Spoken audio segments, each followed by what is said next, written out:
Okay, FTC, here is my video recap as requested. So, the swim, oh my God.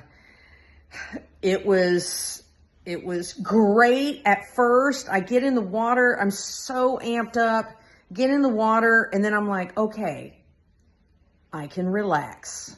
Now's the time to relax. And it was so great. I love that swim.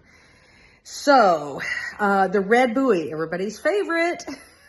I kept swimming to it and I saw it and I thought, why are they moving it to the right? And there was a boat over there and I'm like, that's strange.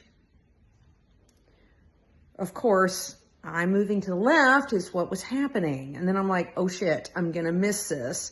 So I had to put on a sprint to get around it. I did get around it just barely. And then kept swimming. And there were a sea of people trying to get around that buoy. I'm like, okay, what do y'all, I don't care what y'all are doing. I'm getting around that buoy. And it was a little hard. Anyway, finished up the swim in 1:03. That was a little slower than I think the last two times I've done it, but whatever, it was done. Got on the bike. I stuck to my hydration plan. Like that ended up being huge. That was great. It worked out really well. I drank a ridiculous amount well, it was a combination of water and Gator Light and the Mortal Hydration. And I just downed and downed and down. So then I had to pee a lot. And then I do have this to say. On one of the porta potties, I don't understand why men cannot aim. And hopefully I'm not looking at any of you guys at the 530 Club. But please keep in mind that not everybody can just pee in the urinal. So there was pee all over the floor in this porta potty. And so I slipped and fell in it. It was, I think, the mile 40 aid station. So thanks a lot. Anyway, got back on the road, kept going, went through. I had my Tuan recommended broth and turkey sandwich at the halfway point, which was perfect.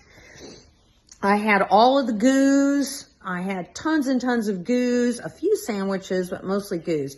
So I kept it going at about right at around 16 miles an hour, total with the stops and stuff, which is about right. I didn't train the bike too much, so, it was what it was. Then on to the run. Right away, I ran into Arnaldo and Viet and Tuan, and they said they were going to go get Evan, and I was like, great. Go get Evan, make sure he's okay. But then I ran into Pedro, and Pedro was like, oh yeah, he's okay. He was talking and he wanted to finish the race.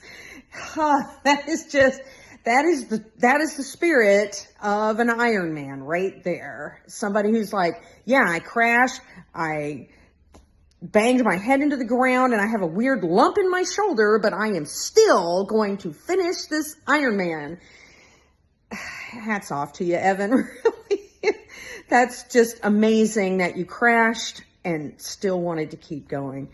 So I kept going, thinking that, Evan was probably okay.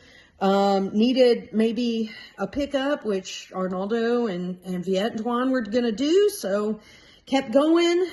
The run went really pretty well, except maybe, I guess, around mile 23, I started getting kind of nauseous, but it really wasn't bad, not at all, like 3 years ago when I had to DNF because I just could not recover.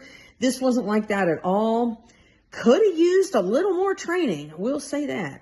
But anyway, I had a great day. It was in no small part to everybody in the 530 Club who came, who supported. Everybody that I saw on the course was supportive. And it was such a fun weekend. It was really fun on Friday night and on Saturday afternoon. I had a great time with you guys. You guys are really just the best. And that's it for my recap. Let's see, I'm right at 5 minutes, so not too bad. Over and out.